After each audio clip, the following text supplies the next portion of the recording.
Hello, and welcome to Season 2 of the Working While Homeschooling podcast, the podcast for workingwhilehomeschooling.com, where our mission is to help homeschooling parents make money, maybe even have a career, while continuing to homeschool and without losing their sanity. My name is Julie, and I am your host and resident career coach today. I want to thank you all for joining us and listening in. I hope you're doing well. On today's episode, we'll be speaking to Deven, who's with Professional Home Educator.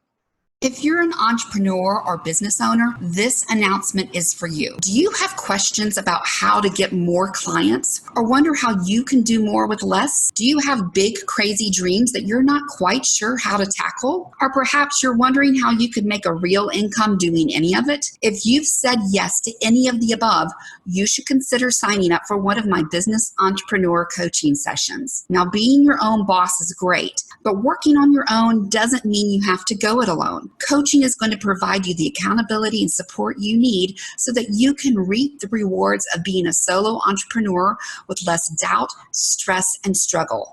So give yourself an edge over the competition. You can check out my one-on-one coaching services at my site or below. It really is time for you to be able to write your own success story. So let me help you.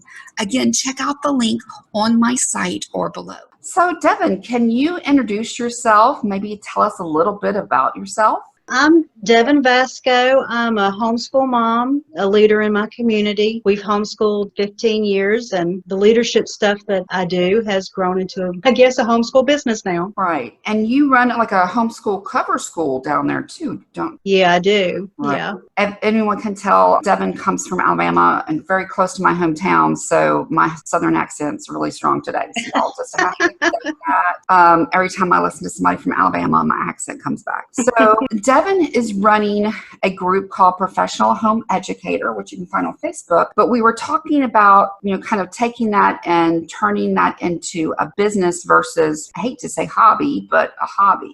Yeah. What were some of your questions that you wanted to ask about that, Deven? I think one of my main things is when your group grows to a certain size, it begins to take resources, monetary resources, and it really needs to at the very least, sustain itself where you're not paying out of your pocket, making it worth it, and then just so that you're not burnt out. Your husband's not looking at you saying, where's the money going? Right.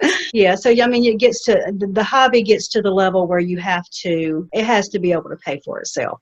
Other mamas know what I'm talking about. Oh yeah, absolutely. It's a very valid point, because there's as much as, we might love to do things. I am a very, very firm believer in that whatever you're doing, unless it is a true hobby, and at that point you can tell a hobby no because you're a hobby, it does at least need to pay for itself, right? Now, and please accountants, don't quote me wrong, but from my understanding, under IRS rules, if you're not making money, everything's considered a hobby. That's why I'm using that language. So if you're doing a direct sales business, if you're doing, whatever it is, if you're not showing a profit, aka making money according to the IRS, within 3 to 5 years, they consider it a hobby business. So you're doing it, but you're not really making money. So that's, it's a tax thing. Don't quote me on that though, because I'm probably saying something wrong. So that's kind of why I use that language, because I was raised by an accountant. Even nonprofits at least have to pay their own expenses. Right. So we do need to kind of talk about time management. I think there was a time management part of that question and also a monetization part of that question. Do you agree? Yes. Great. So let's start with the time management, because that one's easy. That was the easy one. Yeah. And because I know you mentioned before that this is almost starting to take over a little bit because it's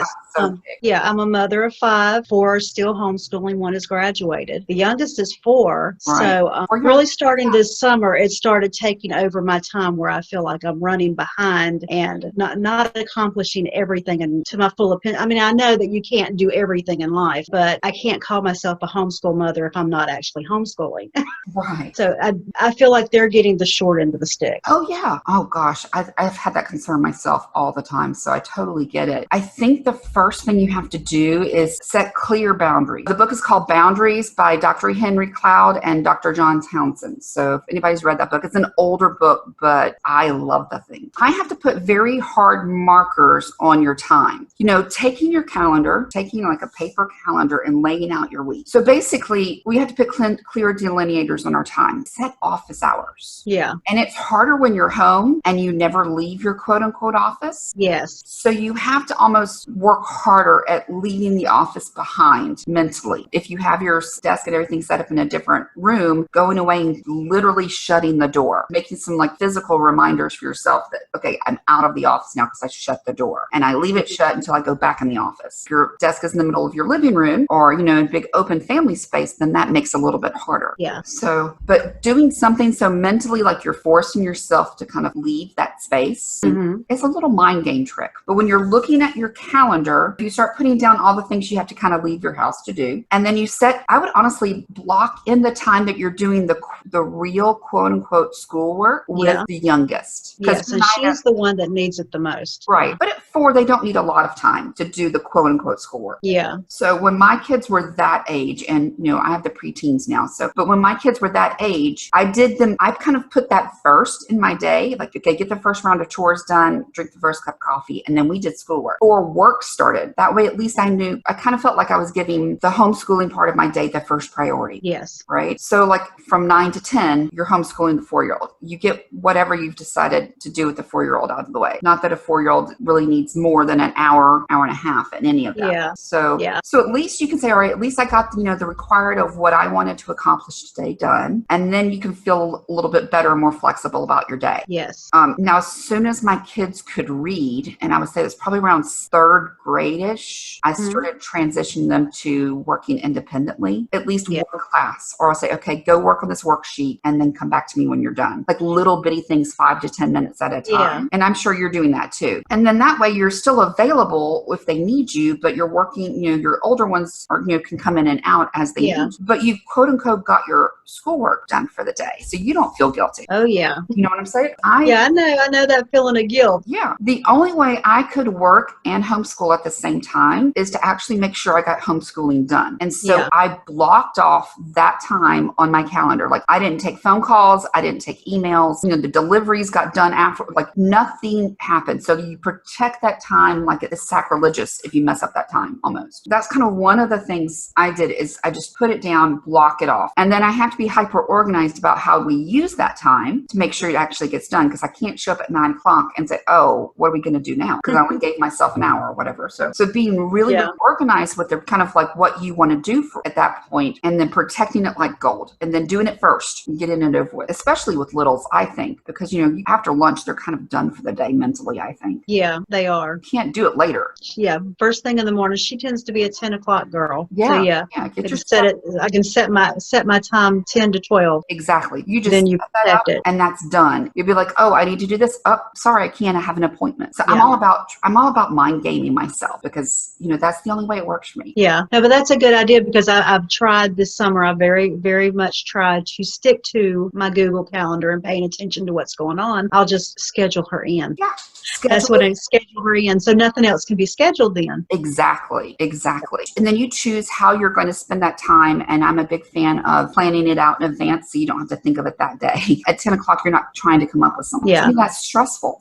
And then you need to set your office hours. So if you're going to work with her from 10 to 12 every day, then let's say from 12:30 on, because, literally schedule yourself a lunch break. Otherwise, we won't eat. But from 12:30 on, 12:30 to 5 are your work hour. And you block that time off. So if you look at this, you're like, I'm going to work 20 hours a week on this, then either, before 10 or after 12:30, you figure out when you can work and you lock it off on your calendar. Yeah. And then you start protecting that like gold. Yeah. And it feels weird when we're doing this from home, we're working for ourselves. Giving structure to our day, structure to our calendar helps us manage it better. Yeah. And I think that's where I've been not good is I have not had structure. It's been whatever came along. Exactly. Exactly. And that's normal, to be honest. And that's kind of how, even when I moved this summer, that's kind of what I was doing, because my whole schedule and arrangements had gotten kind of screwed up when we moved, and I had to kind of rearrange everything. So I was doing it like haphazardly, randomly. So I think that's normal. But like you said before, doing that means your brain never leaves the office. And that's when you start burning out. Yeah. Because you don't ever get to quit. You don't ever get to like leave work. And enjoy what's going on around you. Exactly. Now, once you've got those hours and things planned, then I think you have to almost start structuring your business. Mm-hmm. And so if we want to turn this into a business, we have to treat it like it. And we have to literally come up with our plans. So like you lay it out and all right, so these are all the kind of big grandiose ideas I have. This is kind of what I want to do. But then you have to kind of start thinking 3-month goals, 6-month goals. Yeah. If this retreat I know that you're hosting is going to happen in 6 months, then you almost have to create your list backward. Yeah. I know you do your weekly calls. So if you have your weekly calls, there's a certain amount of upkeep you have to do to that. So kind of look at where you're at in your plan, but you also, again, you block that time off in your calendar. So, okay, I'm going to work on the live class schedule thing for 2 hours a week. And if you can group all your tasks for that together, which is kind of a hurdle, if you're not used to doing that, then you can kind of see, all right, you know what, this is going to be a 2-hour a week project. I can get everything done if I focus in 3 hours. Yeah. And so you literally block that off in your calendar. Not saying you're not going to answer emails or random stuff that might show up during the week. And there's a little bit of admin you have to kind of do as you go along. But, you kind of almost self-prioritize and devote a certain amount of time to that. Yeah. Right. Those are my tricks. And I know they sound really simplistic, but those are the things that have just saved me when I'm working in homeschooling. So when I have set times that I can do client calls and do business calls and do podcasts. And those are marked off in my calendar. And even my kids know I do my calls from 8 to 10 in the morning and 8 to 10 at night. And so they know 8 to 10 in the morning, don't bother mom unless the door's open. Yeah.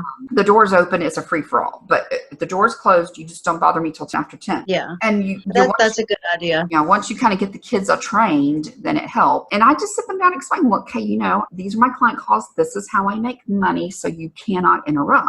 Other stuff, when I'm just editing a podcast or trying to write a blog, yes, you can come in and ask me spelling questions, but not while I'm on the phone. And my youngest was 4 when I started working hardcore. They've never known any difference. So you can almost start training them young at that age. And then they get older, it's just not a big deal. Yeah, that's good. Depending on kind of like your sleep cycle and how you like to set up your day, you can choose to put your office hours whenever you want. Yeah. I've had to put some mine later at night just because of the time zone issues. That at least I used to try to frankly save everything after 7 p.m. is family time, unless I absolutely had like a deadline. But you can choose to set that up however you want because you're your boss, which is fun. Yeah. But the other thing is, if you're working that hard and you're doing that many hours, hopefully you're getting paid for it. Yeah. And I know that was one of kind of your big concerns. Yeah, is how to move from the hobby to being monetized. Right. Yeah. There's a couple different things that people do at the homeschool blogger business world. First of all, there's a simple thing, affiliate program. Okay. Choose programs that you love and that you're willing to support and promote, and go sign up to be an affiliate, so that you can promote that. And then when somebody buys it, you get a kickback, right? So you could put those on your website, you can promote them. There are various things that I've used, and I'm still experimenting with that until you kind of get all of that the way you like it. Yeah. Right? So that's the obvious one, is using affiliates. The next one is looking at making sure you may be doing some products, simple things. Whether that be courses online, I love Teachable, can video record things online and then set them up as a class, and then you're selling them. All of my products are alongside the stuff I offer for free on the website. Yeah, and I do have some of that set up to come out in the next couple of months. I've got that. There's some plans. I'm slow to implement. I think it's very hard to move from the mentality of giving people free to moving for. It's a hard jump that I know I have to do it. Yeah, I do.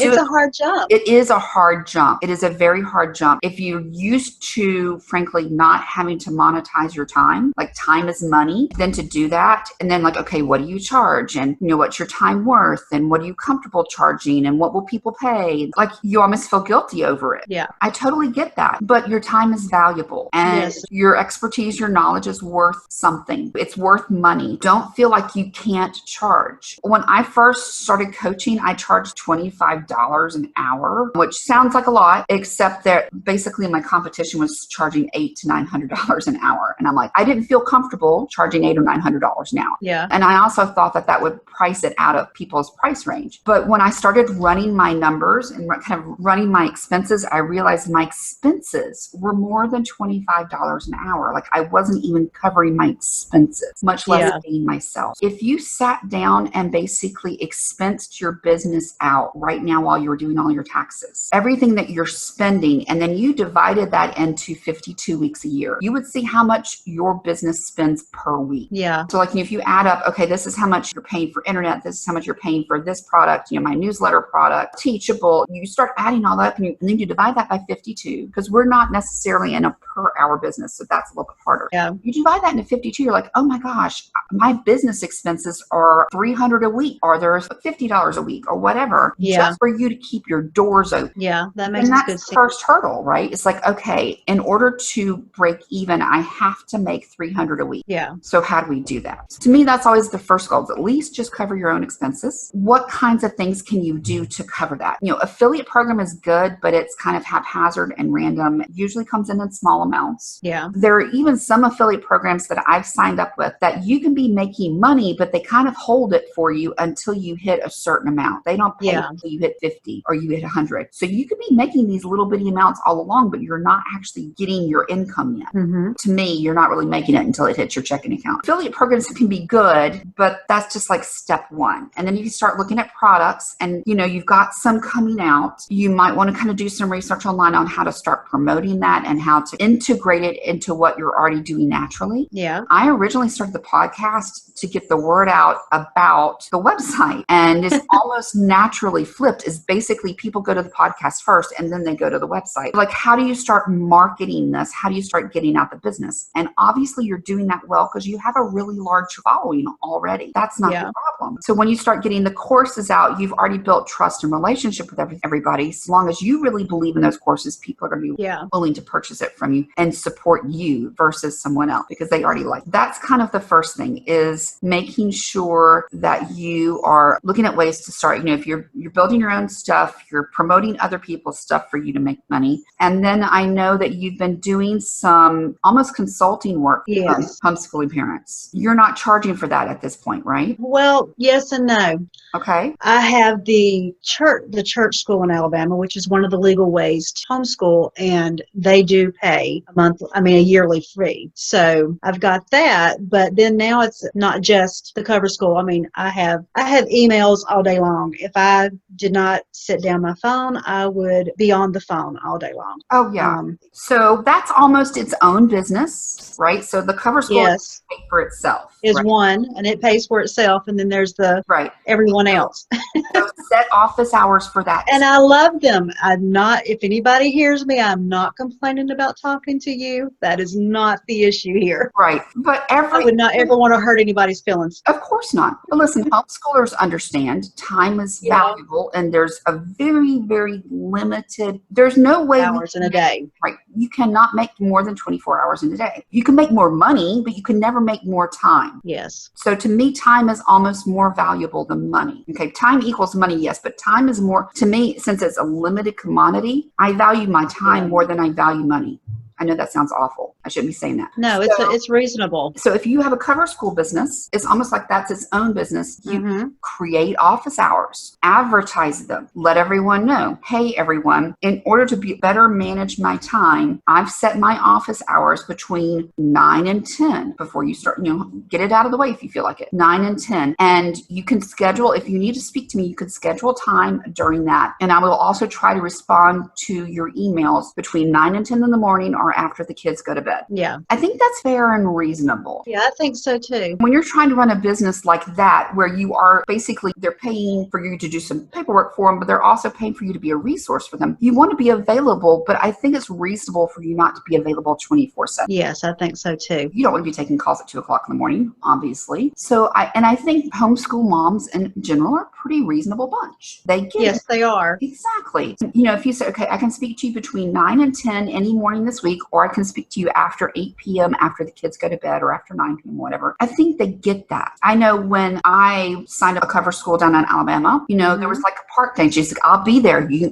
can, live, 3 hours every Tuesday. You can ask me any questions you want. Bring your questions. And I thought that was really smart because you're almost doing double duty. You're off on park day, but you're also there live. Yeah. So, think about things that you can almost double dip with, your activities for the cover school and stuff. How can you support them, but do it really, really, really efficiently? Yeah. And that's really how Professional Home Educators started, was because I was giving them resources and it just grew. Exactly. It just grew. Yeah. So that's it. Yeah. So they have lots of resources at their fingertips, and I'm always happy to schedule other stuff. Right. Yeah. I just need to be a little bit better with my time. Now you just need to create a second umbrella. And that's actually what I've done, is because I have my coaching business off to this, my real coaching business over there, that umbrella. And now I have Working While Homeschooling. So I have to manage my time and my money and my efforts under each umbrella separately and run them like they're two different businesses. Yeah. And that's probably what I've got to do, is to separate. So you set separate office hours for each, which just means you have to be more hyper organized. So if the cover school is kind of running itself and doing fine right now, except for the time management, you just add the time management in. Yeah. And then now you have to figure out how to monetize the other umbrella. And maybe those that are in your cover school get it like 65%, really cheap. Yeah. Discount, make it super cheap. Yeah. And you turn it into a membership program, or there are certain things you do for free and to quote unquote get the word out there. And then there are certain things you don't. You could look at sponsors. I mean, you could look at a lot of these homeschooling companies would be willing to sponsor a big program where they know that they could put their advertising in front of 3,000 homeschooler moms in 1 minute. Yeah. That's a pretty significant number in the homeschooling. Yeah. You could still do your live programs. And when you do the introduction at the beginning, you read off a 30-second spiel. Today's program is sponsored by Apologia. Today's program is sponsored by the company. We're blah, That's blah, a good idea. You have to decide how much sponsorship is and, kind of go down that route. But sponsorship is a great way to do it. Yeah. Even better when they come to you, obviously. Yeah. If you were able to spend some time going after whatever homeschool resources that homeschool moms around the country would be interested in,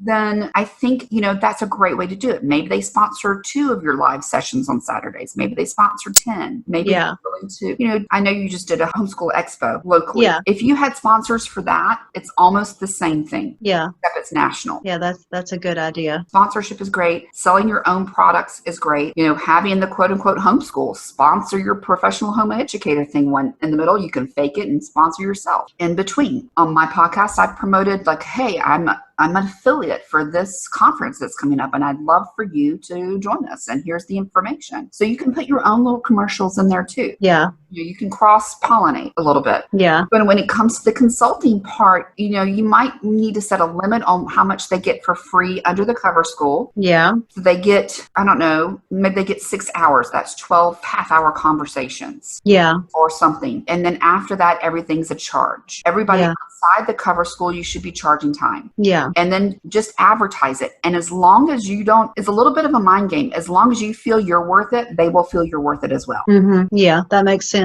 They won't balk at paying. And if they do, they'll go somewhere where they can get it for free, and that's okay because your time is valuable. Yeah. Right. So the consulting, the coaching that you're doing, charging for your time, and it doesn't have to be crazy. It just has to cover your expenses at first, right? Yeah. Once you get more comfortable and more confident, then you could up your prices to the price level that you're comfortable with. That makes sense. Right. It will cut back on some of the stuff you're doing. All of a sudden you'll see a lot of drop off because people who are just using it to get the free advice will go away. They'll go get that somewhere else. Those who really value your time and really are committed to it will be willing to pay. Yeah. So, having products, putting stuff out there that you can charge for, having an affiliate program, sponsorships, paying for, something else like consulting or advertising that. I think those are some of the really big ways to make money, but I think those are stuff that you could probably implement in what you're already doing very easily. Yeah. And that's what I've been slowly realizing, that I'm already doing it. You're already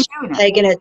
Taking it to another level. Right. Just being more conscientious about it and being more pragmatic about it. That's going to help you a lot. I think so. Well, thank you so much for your time here today, Deven. You gave me so many good ideas. You're very, very welcome. recommend everybody check out Professional Home Educator because it is pretty cool. And we have spoken on that as a kind of a panel here at the Working While Homeschooling World. Yeah, we had an awesome panel a couple of weeks ago. Well worth it. So you guys check that out. Thank you so much for hanging out with us today. Thank you for asking me. Now, as we wrap up our episode today, I want to thank you all for listening in. There are a ton of great podcasts out there, but you chose to spend your time here with me, so thank you. Please be sure to check out the show notes for the links to my site, workingwhilehomeschooling.com, and all of the great ways that you can connect with me online. And I do appreciate our listener supporters. So if you're enjoying today's podcast, you too can help support me with a small monthly donation that's going to help me continue with great content and interviews like you've heard here today on the Working While Homeschooling podcast. Just check out the show notes for the link. I appreciate your online reviews, all of you that are subscribing to our podcast, and thank you to all of you who have been sharing this with your homeschooling friends. If you know someone that you think would be a great guest of our podcast, please let me know at julie@workingwhilehomeschooling.com. Thank you for listening in today. Thank you to Deven for being our guest. And everyone, please make sure you're joining us in our Facebook group for a continuing conversation on today's topic and beyond. I look forward to seeing each of you soon at our next podcast for Working While Homeschooling.